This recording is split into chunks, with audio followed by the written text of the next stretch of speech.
నమస్కారం. అదే ఈరోజు ఆదివారం కావున మటన్ షాప్ల దగ్గర నుంచి చాలామంది భీమకల్ ప్రజలు కంప్లైంట్ చేయడం జరిగింది. అయితే ఈ విషయము ప్రెస్ వాళ్ళు మా వివరణకి వచ్చి ప్రెస్ నోట్ తీసుకోవడం జరుగుతుంది ఈరోజు.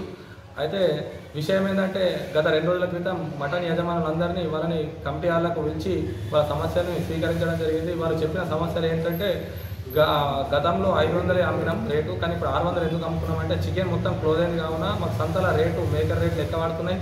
మేము మేకర్ రేట్ ఎక్కువ కొనుకొచ్చుకొని ఇక్కడ రేట్ ఎక్కువ అమ్ముకునే పరిస్థితి వచ్చింది. మేము అప్పుడు అమ్మినా ఇప్పుడు అమ్మినా మాకు మిగిలేది అదే, అంతకన్నా ఎక్కువ మిగులుతలేమని చెప్పి చెప్పడం జరిగింది.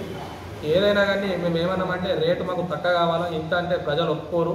అయితే మీరు ఏం చేస్తారో తెలియదు. మరి మీరు కాకుండా మేము వేరే వాళ్ళని ఎవరైనా తెచ్చి అమ్మిపిస్తే రేట్కి మీరు ఒప్పుకుంటారా అంటే మాకు 20 రోజులు టైం ఇవ్వండి. 20 రోజుల తర్వాత మేము ఒక తీర్మానం చేసి 500 రూపాయలకు తీర్మానం చేసి మటన్ అమ్ముతామని చెప్పి చెప్పడం జరిగింది.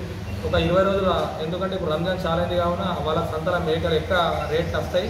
హరీస్ అనేది అమ్ముడు పోతుంది కాబట్టి సిటీలకే ఎక్కువ పోతుంది కాబట్టి కావున ఇప్పుడు రేట్లు ఎక్కువ పెరుగుతున్న కావున దాని పక్షాన మేము కూడా ఒక 20 రోజులు వాళ్ళకి టైం ఇవ్వడం జరిగింది.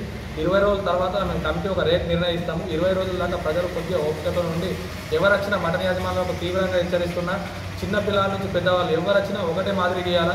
ఆ బోటి గ్యారాలు వేసుకుంటా ప్రజల్ని అదే మటన్ రేటు పెట్టి అమ్మితే మాత్రం ఉపేక్షించము. పోలన్న మేక అని చెప్పించి పోట్ల కూరని మేక కూరని తీసి పోట్ల అని చెప్పించి అమ్మితే మాత్రం ఫుడ్ కమిషనర్కి కంప్లైంట్ చేసి వాళ్ళకు తగిన చర్యలు తీసుకోవడం జరుగుతుంది. షాప్ సీజ్ అయ్యే పరిస్థితికి మీరు తీసుకొచ్చుకోవద్దని చెప్పి మనం చేస్తున్నాం. Thank you.